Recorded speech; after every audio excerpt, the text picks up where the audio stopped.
अस्सलाम वालेकुम वरहमतुल्लाहि वबरकातुहू। आप सबका ताज़ा गल्फ न्यूज़ में स्वागत है, इस्तकबाल है, वेलकम है। दोस्तों, मैं आपके सामने एक इमरजेंसी न्यूज़ रख रहा हूं क्योंकि अभी मुझे मिला है। कल बच्चों को 12 तारीख के दिन यानी पीर है, मंडे है, छुट्टी दे दी गई है क्योंकि कल बारिश आने की संभावना जाहिर की गई है। यानी कल बारिश हो सकती है। जिस तरह इससे पहले बारिश हुई थी, आप लोगों को पता है, सुबह सवेरे बारिश हुई थी, घंटा 2 घंटा ख़तरनाक तेज़ी से बारिश हुई थी। उसके बाद में लोग ये समझे कि भाई अब बारिश ख़त्म हो गई है, लिहाजा अब हमको ऑफिस जा सकते हैं क्योंकि बच्चों को छुट्टी थी। लोग ऑफिस को जाने के लिए निकले क्योंकि उनको पता नहीं था जब पानी इधर से उधर से सब मिल के आता है एक जगह, तो एक समंदर की तरह, एक रेले की तरह भाग के लेके चले आता है। और इस तरह जो है उस तरह आपने देखा था जिद्दा के अंदर किस कदर यानी कंजस्टेड हो गया था। पूरी जगह पे रोड ट्रैफिक जाम हो गए थे।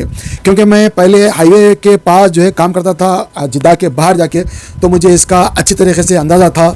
और कई लोगों ने मुझे भी बताया कि भाई जो लोग निकल गए थे वो लोग फंस गए बेचारे, और बच्चों को छुट्टी थी इसलिए कोई मसला नहीं हुआ। लेकिन ये मरतबा अल्हम्दुलिल्लाह पहले से छुट्टी दे दी गई है। आप स्क्रीन के ऊपर देख सकते हैं जिद्दा, राबी, खुलैस, ये जिद्दा के आसपास के सराउंडिंग में छुट्टी दे दी गई है कल। और हो सकता है कल ये बताया जा रहा है कि भाई रात के 3 बजे यानी तहज्जुद के वक्त में बारिश हो सकती है, फजर में भी हो सकती है, या 8 बजे भी हो सकती है। बहरहाल बारिश हो या ना हो, लेकिन छुट्टी दे दी गई है। अब आपका काम है कि अगर आप बाहर निकलते हैं तो होशियारी से, समझदारी से निकले, दुआएं करके निकले। क्योंकि जब बारिश होती है तो हमको पता नहीं चलता है, और जब इतनी ख़तरनाक बारिश होती है तो दिखती नहीं है। जब बारिश हो जाती है तब हमको पता चलता है कि भाई बारिश यहाँ बरसी, बारिश वहाँ बरसी, और वो जगह का जो पानी है वो फिर एक जगह जमा होकर एक रेली की तरह, समंदर की तरह बहने लगता है, और इसमें कई लोगों की अमवात भी हो जाती हैं। पिछली मरतबा भी आप देखे थे किस तरह कुबियों के अंदर पानी आ गया था तो रास्ते बंद कर दिए थे। बहुत सारे लोग बेचारे फंस गए थे, उनको निकाला गया है। और आपने कई किस्म के न्यूज़ भी देखे हैं जो कि वायरल हुए थे। बहरहाल दोस्तों, मेरी आप सब लोगों से गुजारिश है, अपने बच्चों को कल स्कूल मत भेजिए, छुट्टी दे दी गई है। और अगर बारिश होती है तो आप जो है, मेरा ये रिक्वेस्ट है कि भाई सोच समझ के बाहर निकले। क्योंकि अगर आप गूगल देखते हैं तो आपको पता चल जाएगा कि भाई बारिश होने के बाद कैसा रश हुआ है। ये जगह लाल है, मतलब है कि भाई रश फुल है, आपको जाना वहाँ पे मुश्किल है। इससे पहले भी हमारे दोस्तों ने बताया था कि भाई किस कदर बारिश के अंदर वो गए और आधे रास्ते में फंस गए, और फिर उसके बाद में जो पानी आया है तो उसका बुरा ही हाल हो गया। अल्लाह रहम करे। हमने बुज़ुर्गों से सुना है ऊँट जब पागल हो जाता है और बारिश जब तेज़ होती है तो इन लोगों का रुख नहीं रहता किधर जा रहे हैं, कहीं भी चले जा सकते, किधर भी हो सकता है। और हमने देखा अजीज़ा के अंदर घरों के जो 3री मंजिला, 7वीं मंजिला जो घर हैं, फ्लैट्स है, वहाँ भी पानी आ गया था। क्योंकि ऊपर जो डिश के वायर्स थे, जिनके सुराख थे डिश के वायर के, और जो इलेक्ट्रिसिटी के वायर थे, उसमें से पानी आना शुरू कर दिया। और घर के अंदर बहुत तेज़ी से पानी आया था। खुद हमारे घर में भी एक पानी आया था, और खिड़कियों में से तो वैसे ही आता है क्योंकि यहाँ पे इंडिया पाकिस्तान की तरह जो है खिड़कियों को एक सपोर्ट नहीं दिया जाता, जस्ट खुले रहते, क्योंकि अक्सर गर्मी ही रहती है यहाँ पे। और पहले ये होता था कि भाई बारिश होती है तो सब लोग बाहर निकल जाते थे, औरतें, आदमियाँ, बच्चे, बूढ़े, सब, और खुशी मनाते थे, ऊपर वाले का शुक्रिया अदा करते थे। लेकिन अब बारिश होती है तो लोग डरते हैं कहीं अल्लाह का अजाब ना आ जाए, क्योंकि हमसे गुनाह हो रहे हैं। तो हम सब का काम यह है कि भाई तौबा इस्तग़फ़ार करे, और बारिश हो जाए तो घर में रहे, वो हम सब के लिए बेहतर है, और ना जाए, ये मेरी एक पर्सनल राय है। अगर देखें अगर जाना ही ज़रूरी है तो ऑनलाइन कर सकते हैं। अगर आपको वाकई अगर आप हॉस्पिटल में काम करते हैं, किसी ऐसी जगह पे काम करते हैं जहाँ पे आपका जाना ज़रूरी है, तो फिर आप जो है सोच समझ के जाए, क्योंकि बारिश का जो है बहाव किधर से आ रहा मालूम नहीं है। तो थोड़ा गूगल का मैप भी ले ले, फुल टेलीफोन चार्ज करके रख ले। इस तरह आप जो है एक डिफेंस निज़ाम अपने पास रख लेने से आप किसी को भी किसी वक्त भी कॉन्टैक्ट कर सकते हैं। खुदा न खास्ता अगर आपका टेलीफोन भी ऑफ हो गया, आपका गूगल मैप भी काम नहीं कर रहा, नेट भी ख़त्म हो गया, आप किसी जगह फंस गए हैं, तो अपने लोगों को कैसा कॉन्टैक्ट करेंगे? वहाँ पे कॉन्टैक्ट करना भी बहुत मुश्किल हो जाता है। तो ऐसे उसमें आप सब लोगों से खुसूसी गुजारिश है कि भाई अपने और अपने घर वालों का ख्याल रखें और एहतियात करें, ये बहुत ज़रूरी है। बहरहाल दोस्तों, जो न्यूज़ आई थी मैंने आपके सामने रख दी है। अब एक इंपॉर्टेंट इन्फॉर्मेशन बता रहा हूँ। अल्लाह ताला कुरान शरीफ में फरमाता है, जिसका मफ़हूम ये है, सूरह लुक़मान की आखिरी आयत का हिस्सा है, जिसमें अल्लाह ताला बता रहा है 5 चीज़ों का इल्म सिवाय अल्लाह के किसी को भी नहीं है, और हमारा ईमान है, यकीन है।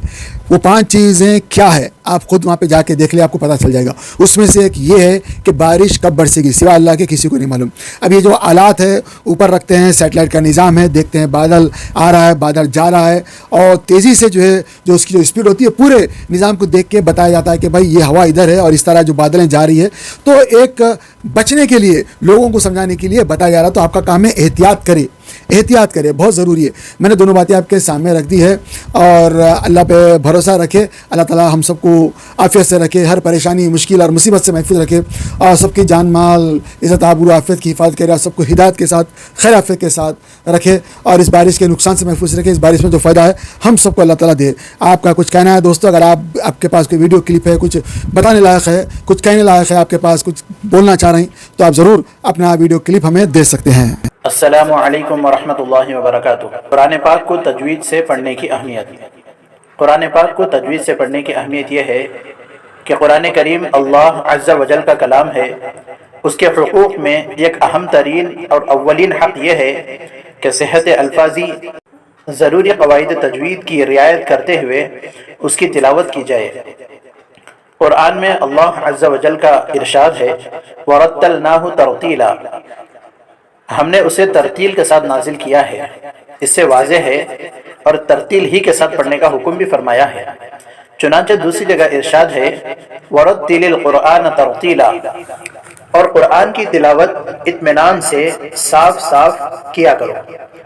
ترتیل کی تفسیر حضرت علی کرم اللہ وجہہ کے ارشاد کے مطابق حروف کو تجوید کے ساتھ پڑھنا اور وقفوں کی معرفت ہے، تو ترتیل سے قرآن کریم پڑھا جائے گا، تبھی اس کی تلاوت کا حق ادا ہوگا، اور ایسے ہی تلاوت پر حسنات اور انعامات خداوندی کا وعدہ ہے۔ لیکن اگر تلاوت تجوید کی رعایت کے ساتھ نہیں بلکہ اس کے خلاف ہے تو اس سے تلاوت کا حق ادا نہیں ہو سکتا۔ حدیث پاک کے اندر یوں آتا ہے زینوا القرآن باصواتکم، ترجمہ اپنی آواز سے قرآن کو مزین کرو۔